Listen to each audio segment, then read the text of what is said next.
요엘 3장 16에서 21절 말씀입니다. 14절부터 듣겠습니다. 사람이 많음이여, 심판의 골짜기에 사람이 많음이여, 심판의 골짜기에 여호와의 날이 가까움이로다. 해와 달이 캄캄하며 별들이 그 빛을 거두도다. 여호와께서 시온에서 부르짖고 예루살렘에서 목소리를 내시리니 하늘과 땅이 진동하리로다. 그러나 여호와께서 그의 백성의 피난처 이스라엘 자손의 산성이 되시리로다. 사랑하는 형제 여러분, 12월 31일 토요일 2022년의 마지막 새벽 묵상입니다. 환영합니다. 오늘 요엘도 마지막 부분이네요. 주전 800년경 남유다 요아스 때로 추정되는 시기에 미증유의 메뚜기 재앙을 하나님께서 주셨고요. 또한 요엘을 보내셔서 재앙의 이유를 알게 하시는데요. 남유다 백성들의 죄악이 애굽이나 마찬가지가 되었기 때문에 하나님의 대적이 되었고 당장 회개하라는 촉구입니다. 그런데 만약 회개하지 않으면 메뚜기 재앙보다 더한 진짜 심판으로서 여호와의 날, 즉 이방의 거대한 군대가 쳐들어오는 날이 있다고 경고를 주는데요. 이 예언은 약 130여 년 후 주전 701년 히스기야 통치 때의 아수르 왕 산헤립의 침입으로 1차 성취되었고요. 그리고 주전 586년 바벨론이 침입하여 예루살렘 멸망으로 성취되었습니다. 그리고 마침내 최후의 심판 때에도 궁극적인 성취가 있습니다.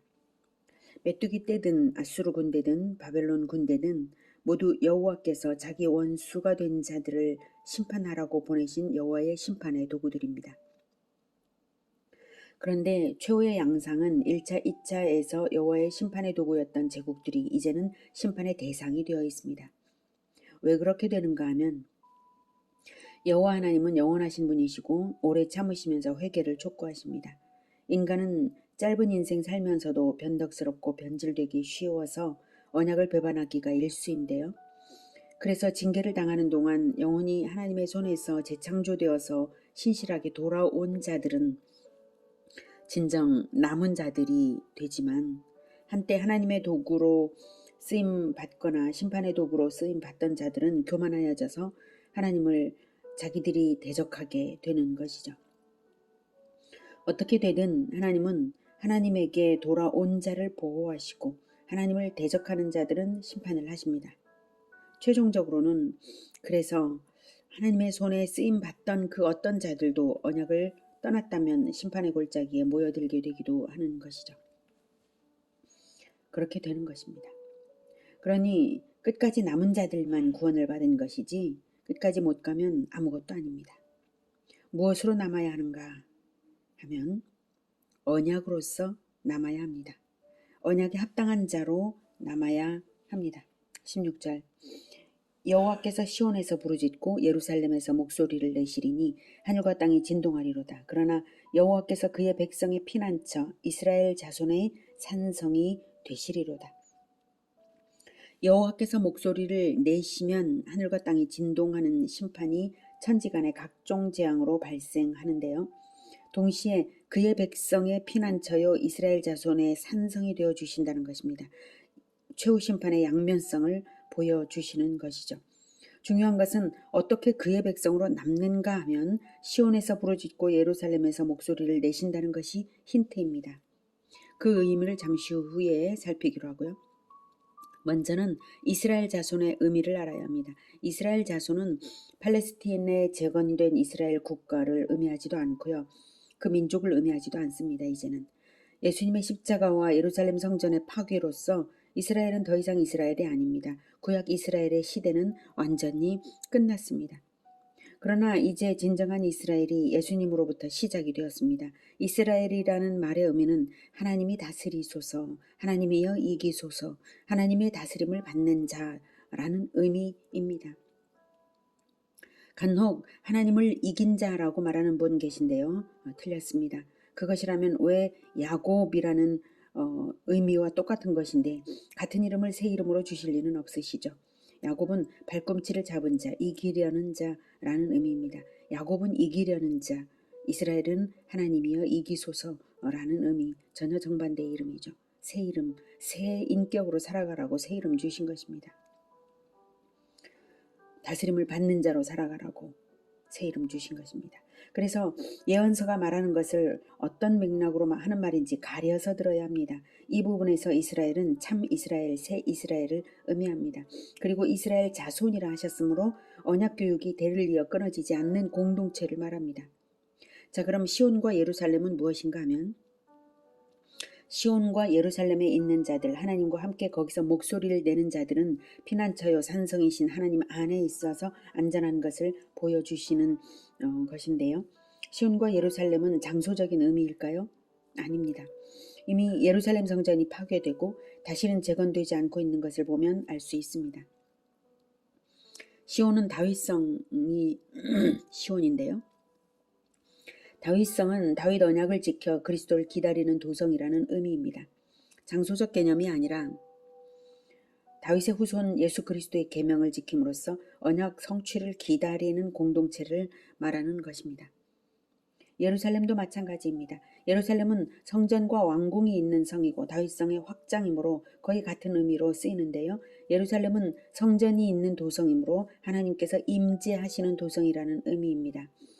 임마누엘이 이루어지는 도성이라는 의미입니다. 마찬가지로 장소적 개념이 아니라 하나님께서 임재하시는 교회 공동체를 의미합니다. 그래서 천국의 새 예루살렘을 그리스도의 신부라고 한 것입니다. 시온이나 예루살렘이나 하나님의 백성 교회 공동체로서 같은 것이지만 시온은 언약에 초점을 두고 예루살렘은 하나님의 임재 동행에 초점을 둔 표현입니다. 바로 그 시온에서 하나님께서 부르짖고 예루살렘에서 목소리를 내실 때에 땅은 심판을 당해 진동하지만 시온의 백성, 예루살렘의 백성들에게는 하나님이 산성이 되셔서 보호하신다는 것입니다. 하나님이 두 번이나 부르짖고 목소리를 내신다고 하신 것은 무슨 뜻일까요? 이 마지막 시대가 여러 가지 심판을 당하고 있는 시대인데요. 하나님의 목소리요 부르짖는 소리가 어디 있습니까? 여러분, 그 목소리는 바로 복음을 전하는 목소리입니다. 빨리 이쪽 편으로 들어오라고. 원수를 향하여서, 대적이 된 자들을 향하여서 소리를 지르면서 빨리 우리 편으로 들어오라고. 네, 복음을 전하는 목소리입니다. 하나님의 그 목소리를 영의 귀로 듣는 사람들은 자기도 복음을 전합니다. 그로써 하나님의 백성이 된 것이죠. 그 복음이 울려 퍼지는 것을 말하는 것이고, 복음은 은혜의 복음이지만 거부하는 자에게는 심판을 수용하는 것과도 같은 효과가 있습니다. 본인이 복음을 거부함으로써 심판을 수용하는 것입니다. 복음에는 심판과 구원의 양면성이 들어있는 것입니다. 그렇게 점진적인 심판의 때, 은혜로운 복음의 때를 거치고 나서 때가 되면 하나님의 심판은 최후의 심판을 마침내 베푸시고 그 재림주 예수님께서 심판주로 보좌에 앉으실 것입니다. 그때는 이제 더 이상은 긍휼이 없는 그런 심판이 내려지고요. 영원한 구원이 완성되어서 하나님의 백성들은 새하늘과 새 땅으로 새 예루살렘으로 들어가는 것입니다. 17절. 그런즉 너희가 나는 내 성산 시온에 사는 너희 하나님 여호와인 줄 알 것이라. 예루살렘이 거룩하리니 다시는 이방 사람이 그 가운데로 통행하지 못하리로다. 말씀드린 대로 시온과 예루살렘은 그리스도의 백성들입니다. 하나님은 언약 백성, 거룩한 백성, 교회 공동체와 함께 사시는 분이심을 알면 우리의 선택은 명쾌해지고 행동은 과감하게 됩니다. 그리고 비전은 드높고 기대가 충만할 것입니다. 18절.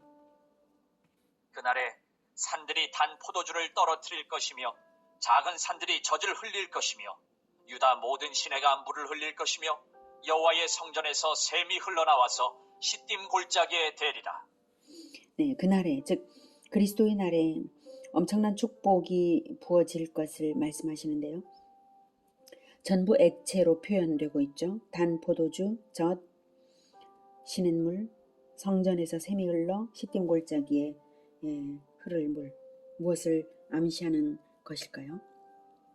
여러분, 성경의 모든 축복된 액체는 예수 그리스도의 보혈의 흐름을 의미하는 줄을 아시기 바랍니다. 이 표현은 복음이 선포되어서 보혈이 뿌려지는 모든 곳에 하나님의 축복이 충만하게 부어져서 흘러갈 것을 말씀하신 것입니다. 그러니 복음 전파자들이 축복의 통로이고 그 누구보다도 축복을 더욱 누리는 자들이 될 것은 말할 나위가 없습니다. 19절. 그러나 애굽은 황무지가 되겠고 에돔은 황무한 들이 되리니 이는 그들이 유다 자손에게 포악을 행하여 무죄한 피를 그 땅에서 흘렸음이니라. 유다는 영원히 있겠고 예루살렘은 대대로 있으리라. 내가 전에는 그들의 피 흘림 당한 것을 갚아주지 아니하였거니와 이제는 갚아주리니 이는 여호와께서 시온에 거하심이니라. 네, 시온 또는 예루살렘이 그리스도의 교회 공동체를 의미한다면 애굽과 에돔은 믿지 않는 자들을 의미합니다. 그들은 황무한 들과 같이 되며 그들 중에는 설령 직접적으로 무죄한 피를 흘리는 사례는 안 했을지라도 복음의 순교자들이 엄연히 있고 살인자들이 엄연히 있는 한 그들은 살인자의 동조자들인 것입니다. 하나님의 아들 예수 그리스도의 대속의 죽음이 엄연히 있고 대속을 감사로 받아들이지 않는 자들은 죽인 자들 편에 서 있는 것이고 마귀 편에 서 있는 것입니다. 하나님의 아들이 피를 흘리셨으므로 과거와는 달리 하나님께서 그 피를 반드시 갚으실 것임을 선언하신 것입니다. 그러므로 그리스도 이전과 이후는 심판과 축복의 차원이 전과는 확연하게 다른 것입니다. 확고하게 심판과 축복을 행하실 근거가 십자가로서 완성되었으므로 그렇게 말씀하시는 것입니다. 십자가는 언약의 성취이고 대속의 완성이고 마귀의 사람들에게 죽임당하신 것이므로 불신자들에게는 심판의 근거와 믿는 자들에게는 대속과 축복의 근거가 되는 것입니다. 그래서 유다는 영원히 있겠고 예루살렘은 대대로 있으리라고 하신 것입니다. 문자적인 유대인과 장소적인 예루살렘이 아닙니다. 새 이스라엘, 즉 진정한 유대인이 된 그리스도인들과 그 공동체가 영원하다는 말씀이십니다. 자, 오늘은 요엘의 예언을 통해서 그리스도의 백성들이 받을 보호와 축복을 불신자들이 당할 심판을 배웠습니다. 그러나 여러분, 이 예언이 소위 여호와의 백성이라는 이스라엘을 향하여 선언된 심판인 것을 우리가 예리한 시선으로 알아보아야 합니다. 분명히 하나님의 백성으로 출발은 했으면서도 변질되어서 언약을 버리고 계명을 지키지 않는 자들은 이스라엘로 인정하지 않으시고 심판 선언을 하신 것입니다. 그러나 그들 중에는 진정한 이스라엘, 영적 시온이요 영적 예루살렘인 자들도 섞여 있으므로 그들더러는 하나님이 함께 계시는 거룩한 공동체가 되라고 외치고 있는 것입니다.